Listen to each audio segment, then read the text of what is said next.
Hello YouTube 觀眾們，大家好，我係希神，係嘛？我哋睇下我哋右下角啊，我哋今日嘅主要人物啊，谷亞薇小姐係嘛？我覺得你咬字要清晰啦，係咁你嘅腎上腺素就可以提升。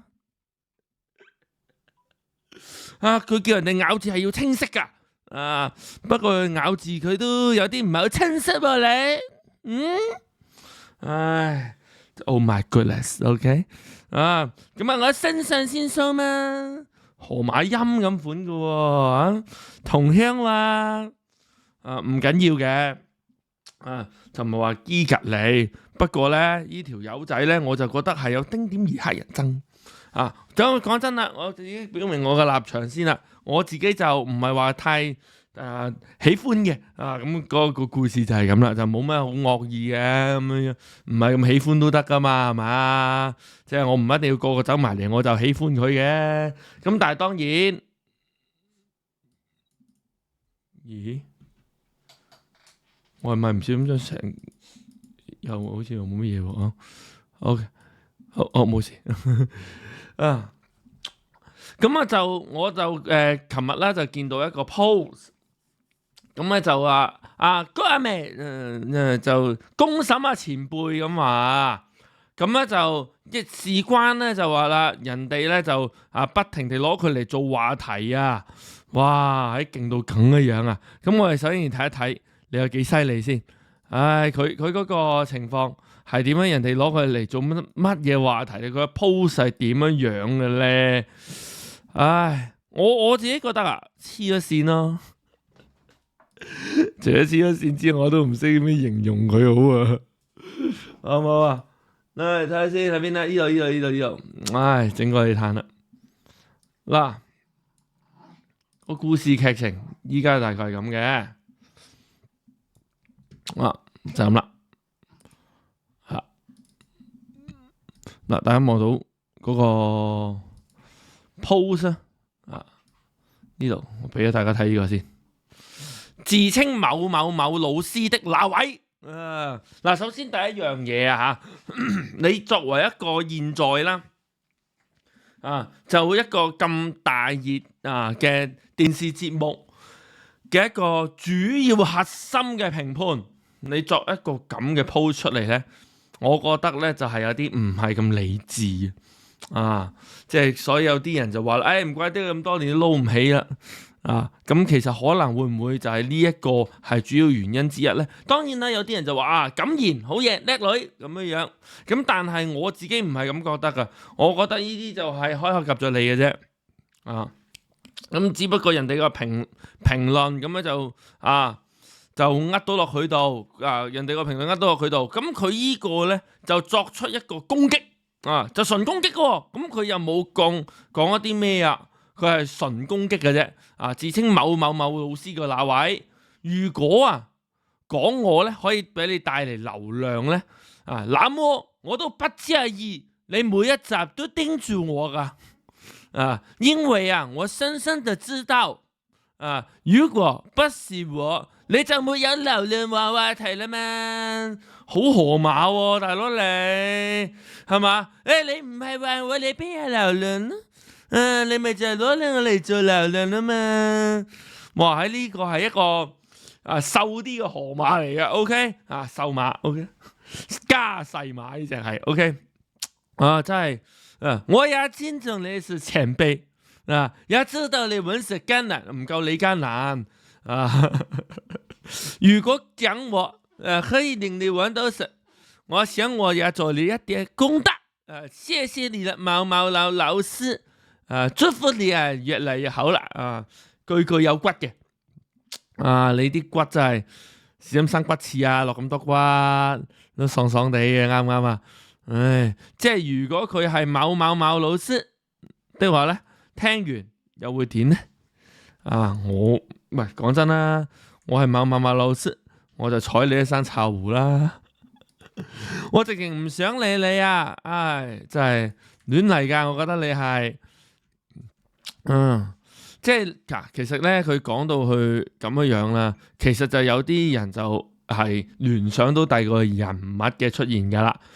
咁咧就有一個留言呢個係一個網民嘅留言，咁當然唔係留俾我啦，就留咗俾邊個咧？張崇德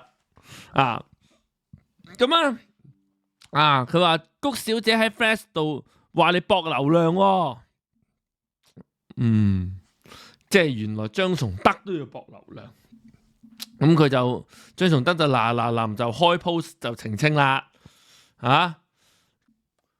啦，嗱呢一個 OK， 我哋又嚟研究下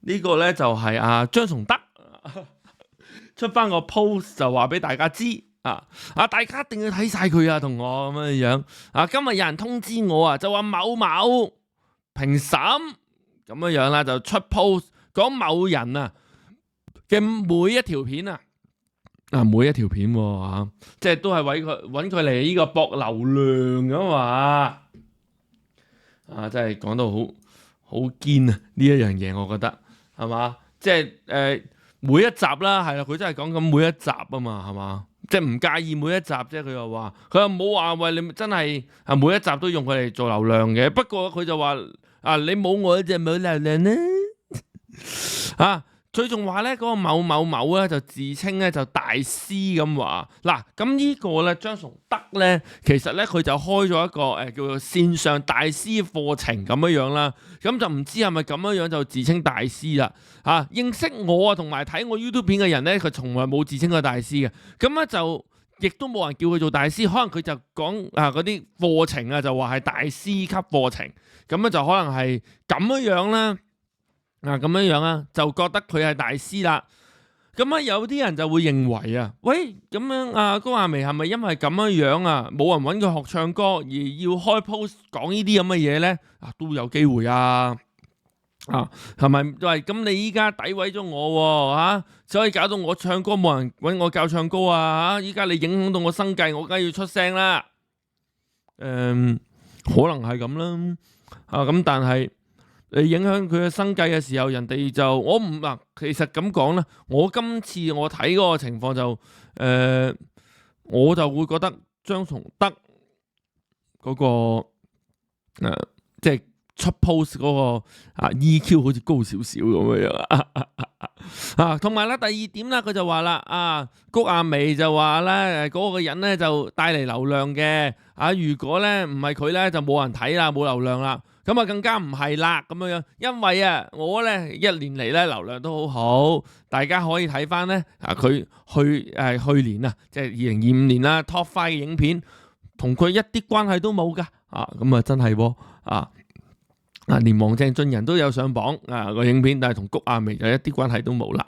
咁我亦都係覺得冇錯係睇到嘅咁佢就話啦，每一集都掘住佢，咁嗰個人咧更加唔係我啦。咁每一集咧出現嘅人咧都會提及嘅，每一位評審都會提及。但係咧有一集咧，我見到咧就你介紹谷亞薇嘅時候咧，就專登剪咗佢有幾廿秒噶都幾廿秒嘅片出咗嚟啦。咁咧就係咯，剪咗幾廿秒嘅片出咗嚟，會唔會就係因為咁樣咧而得罪咗佢又唔知道咧？淨係還是係你得罪咗佢，你知道，不過你唔認咧都係有可能噶即係我其實覺得呢個可能性最大添，撞你個鬼得罪咗人哋又唔認咁樣我覺得即係可能想就和睦少少啦和睦共處啲啦，唔想搞咁大壇嘢啦。咁佢話嗰個人咧揾食好艱難嘅。更加唔係話佢啦，我啲工作排到年底啦，仲會出全新大碟亦都去加拿大開演唱會，自己嘅製作公司亦都可以 confirm 咗好多大型嘅 project 啦。教唱歌都教咗7日啦，你冇7日咁耐哇！即係佢依家咧呢個 post 仲串，我覺得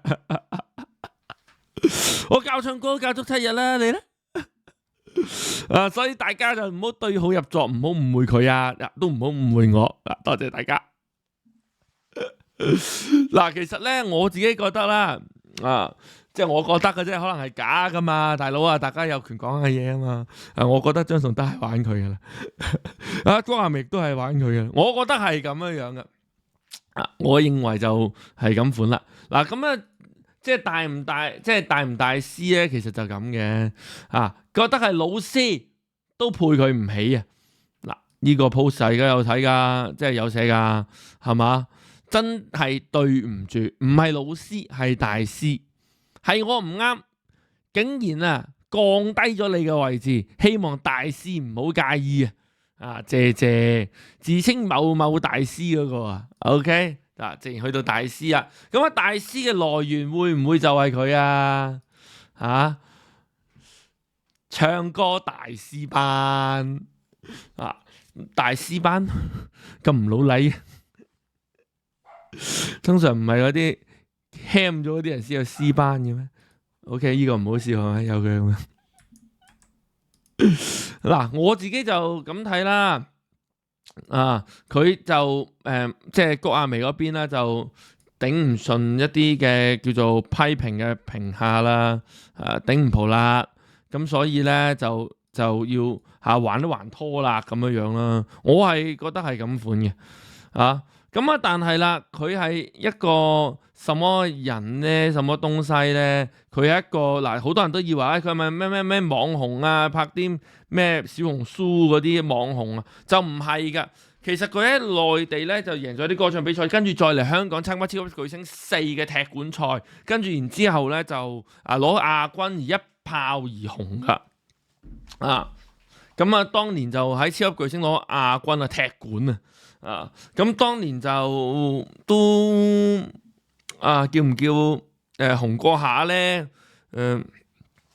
我唔識即係講真啦，唔係今次我多留意咗佢之外咧，你叫我你講谷亞薇係咪有呢個人？我聽過，但係你話佢個樣係點對唔上我唔係好記得呢個人嘅樣，個人樣嘅我唔係好認得。咁但係啦，我就抄到少少嘢噃。呢個人係幾咁驕傲嘅咧？咁我哋一齊嚟去睇睇，好感言嘅。我哋睇下佢有幾感言，好唔好啊？佢去到一間茶餐廳啦，咁就話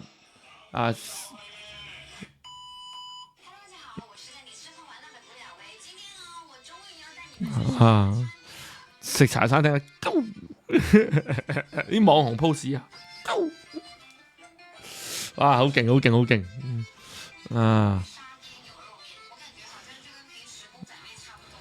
咁沙爹牛肉麵佢話同平時嘅公仔麵差唔多，咁沙爹牛肉麵係咩麵唔通係伊麵？係就係意粉嚟嘅，佢諗住。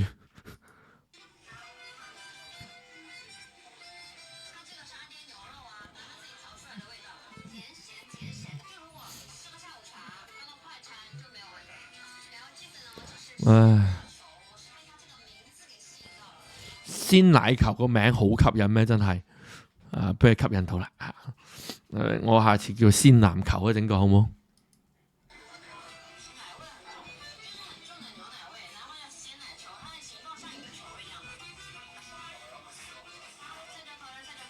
你睇人哋打晒燈啊嘛，可唔可以熄咗佢？熄咗佢，你熄咗佢。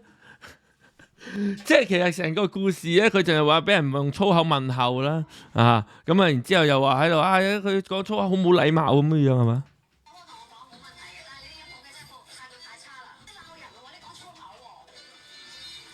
你鬧人嘅喎，你講粗口喎，服務太差啦！你老醒講真你去唔得啦，已經搞唔掂啦。我已經上山下山咗1568字嘅粗口㗎啦，已經件事啦。咁嚟到呢個咁激進嘅地方啦，即係你嚟到嗰度，我後邊嗰啲都費事睇啦，係嘛？幾黐線嘅事都有。咁呢單嘢當時係上埋新聞，又唔係好耐之前我頭先睇2年到啦。咁一個公眾人物喺一個公眾地方拍一啲公眾影片嘅時候咧，就出現就覺得人哋係冇禮貌咁冇家教嘅你可以同我講㗎嘛？你冇禮貌啦，你講粗口咁樣。即係其實講真啦，你對住呢啲咁嘅人，你又忍唔忍到咧？咁公眾又點睇咧？咁我點睇就冇乜所謂啦。公眾又點覺得咧？佢又會覺得啦。有人就話平心而論啦。咦？你係咪好玩呢個？唔好嘈住我先，真係平心而論啦，我都唔會想我食嘢嘅時候，隔離台後打晒燈喺度拍片啦。喂，大佬啊，你打晒燈喺度嘈喧巴咩？唔係嘈喧巴閉，光層層咁你喺度拍住，咁然之後咧，你後邊啲觀眾啊人咧又冇打格仔冇剩嘅喎，有冇人係想咁做咧？即係有冇人覺得咦唔係喎，我都想我食下嘢嘅時候有人拍我片啦，幾驕傲啊我覺得冇人想咁做啦。有啲人就話啦，低質恩星茶記拍嘢打晒燈真係多狗魚啊，唔怪之得啊，啲人氣谷極都係咁微啊，肉狗霜咁樣谷微啊，谷微，OK， 谷人哋谷啲咩啊？咁谷條眉咁樣係咪？喂，咁其實講真啦，即係你好多啲拍飲食嘅foodie 啦，係嘛又有啦，有啲KOL 又有啦，亦是咁樣。其實我真係冇乜見過人哋喺茶餐廳拍嘢打晒燈嘅。你真係咁唔打燈唔出得街即係你唔可以夜晚出街嘅喎，你日光日白睇到個太陽撐住咪出街咯。冇唔得嘅我匿喺個被竇度嘅我即係如果你咁樣日日係因為打晒燈咁樣，即係有啲人就會覺得打燈打到咁光，係咪特登惹人注意呢？係，其實佢打得好光㗎。其實你大家係見到呢，佢一熄燈嗰下呢，成個人暗淡咗好多，咁就導致咗你可以睇得出佢打得幾光。咁你如果係打得咁光嘅時候，會唔會真係好影響人哋食嘢呢？人哋屌你係咪都係正常之舉呢？我覺得正常到不能再正常啦，係嘛？即係佢覺得自己打到咁光嘅時候，又真係你唔會覺得係冇嘢嘅喎？我覺得係好有嘢喎件事，即係人哋話你仲可以話翻人哋，你冇禮貌咁樣，哇好勁喎，好大嘅官威啊，包大人大佬啊！即係你覺得人哋係鬧得你唔啱。你可以同我講噶嘛，你唔使咁冇禮貌。喂，講真啦，咁我走埋嚟打你一拳。你可以同我講噶嘛，你唔俾人打得，你唔使咁冇禮貌咯。好嘛，今日講住咁多先，有咩之後再講咯。